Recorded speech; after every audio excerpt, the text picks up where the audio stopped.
Joining me now is Indiana Senator Mike Braun. He's a member of the Senate Budget and Agriculture Committees and the ranking member of the Senate Aging Committee. You know, Senator, this tragedy, this comes after the death of Laken Riley, an illegal migrant here in this city, in New York, shooting two NYPD officers. They survived. When is enough enough? Well, I think the tragedy is these are the incidents that you hear about, so tough on families. There have been 10 million, roughly, illegal immigrants that have come across the border, not to mention they even come across our northern border now because that's got holes in it as well. It's not only this, it's the national security risk. Up to 150 nationalities, they generally fly into probably Mexico City and get a different way through the border.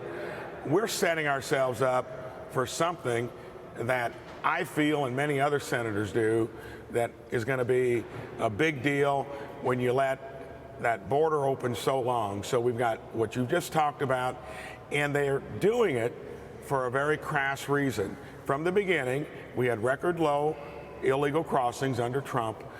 They calculate politically that folks that come in will become a voter someday, and then they try to do stuff like late to the game and propose stuff that would baseline illegal immigration at 5 to 10 times the rate, and then throw stuff out there like amnesty for spouses.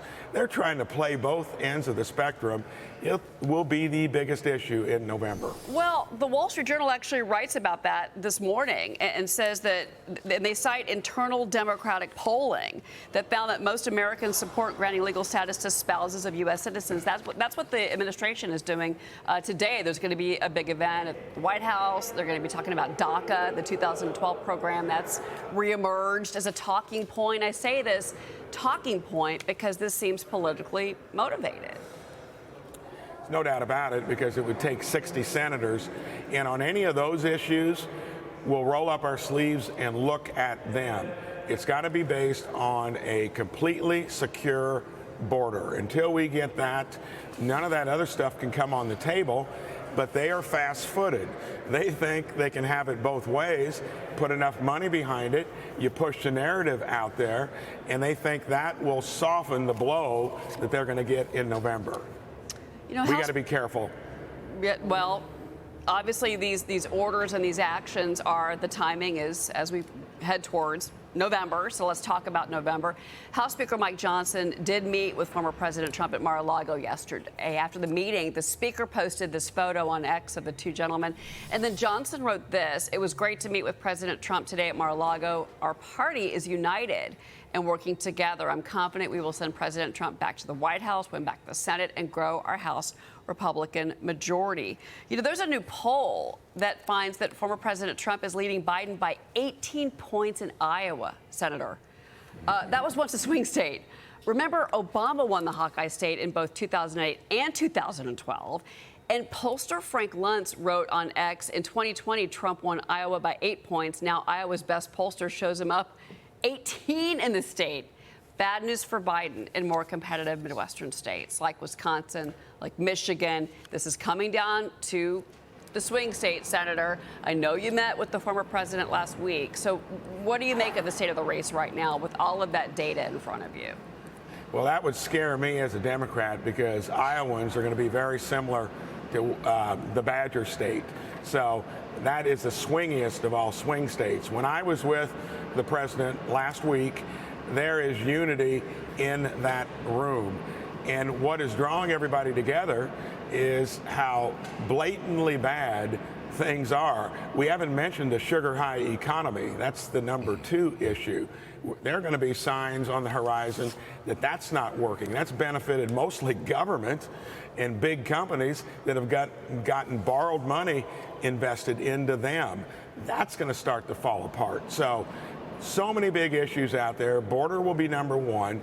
We got to be careful that we don't let them do stuff like they're trying now to try to spin it in a way that softens their bad policies over the last 3.5 years. Well, that's why the debate is going to be so crucial, because, you know, since 2020, we've not seen these two men face to face. And so, you know, we're 9 days away. President Biden is now releasing this new attack ad that goes against former President Trump.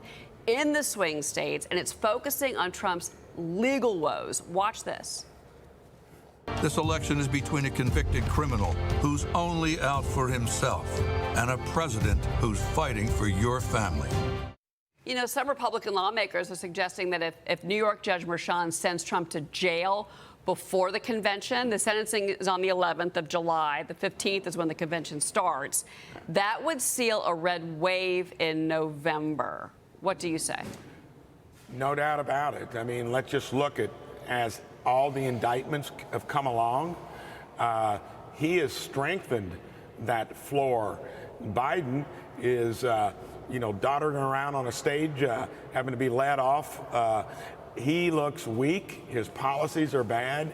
And when I was in the room on Thursday, that's the most enthusiasm I've seen among our caucus in a long, long time. And I think it's all culminating. When you weaponize government, when you do what they've done to politicize the justice system, people put two and two together. They talk about democracy. I think most people think that does not look like democracy. It's playing into our benefit. We just cannot let them outspend us, change the narrative, and forget the bad record that we've had when they've been controlling the shots. Well, there's going to be a lot of things talked about in the economy, certainly going to be one of the biggest issues on that debate stage. Senator Mike Braun, Senator, thank you for being here. My pleasure.